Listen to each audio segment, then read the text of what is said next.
Weston, Londonderry, and Jamaica are three neighboring towns linked by at least one common thread, the West River, which flows through all three communities. Most of the time, it's a scenic addition to the landscape, as well as a source of water. But when it floods, as it has several times in recent years, and especially fiercely in 2023 following the heavy rains that fell that July, it can cause a lot of property damage. Finding a way to reduce flood damage is a project being undertaken by the Resilience Initiative for Vermont Empowerment and Recovery, or RIVER, which aims to develop locally supported ideas for controlling flooding damage. Community discussions for this project are being led by the respective regional planning commissions in concert with the affected towns and other groups. The outcome of RIVER will be a set of applications to the Federal Emergency Management Agency, or FEMA, for projects in 2025 and beyond. Other locally led projects may also be developed. On Thursday, July 18th, a team from the River Project came together at the Londonderry Town Hall to discuss strategies for the West River and what might be done at the individual town level and collectively to lessen the dangers and risks in future flooding emergencies. Funding will be available through a $90 million bucket of money coming through the Federal Emergency Management Agency, or FEMA. Alessa Sabeto of the Windham Regional Commission got things started.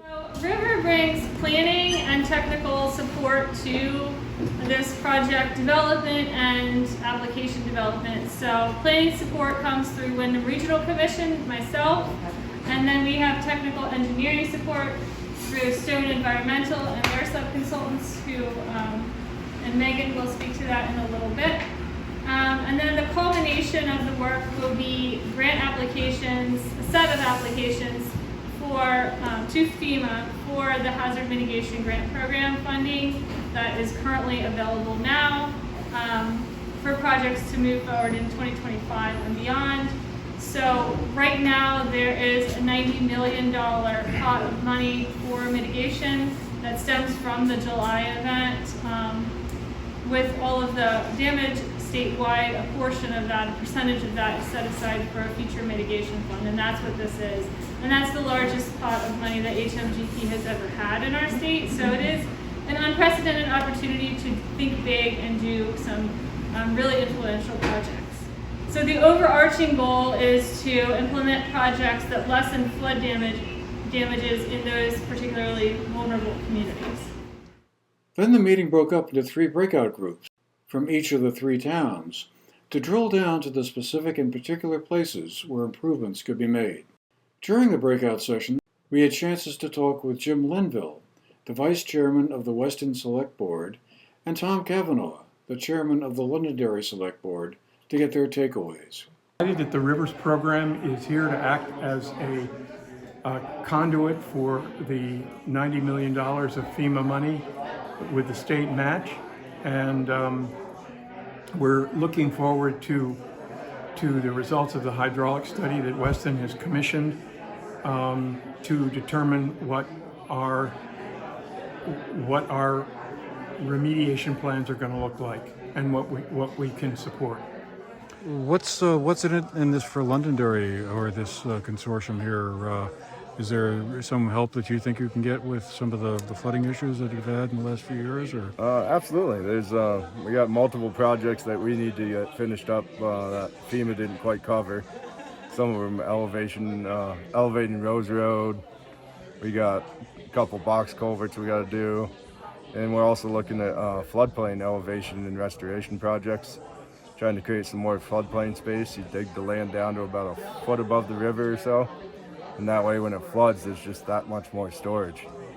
And so we're looking at that above the dam and below the dam and coming down in the South Londonderry as well. Does it sound like there's some advantages to doing it as a group of towns, or does it make a difference? I don't know if the funding wise will be such an advantage, but I think looking at it as a whole, the West River coming down through and looking at every place you can do floodplain restoration and trying just to create as much flood storage as possible coming down through Weston, Londonderry, and Jamaica. I think it's going to be a great advantage to us. Afterwards, we also talk with Alyssa Sabeto about the overall project and the next steps.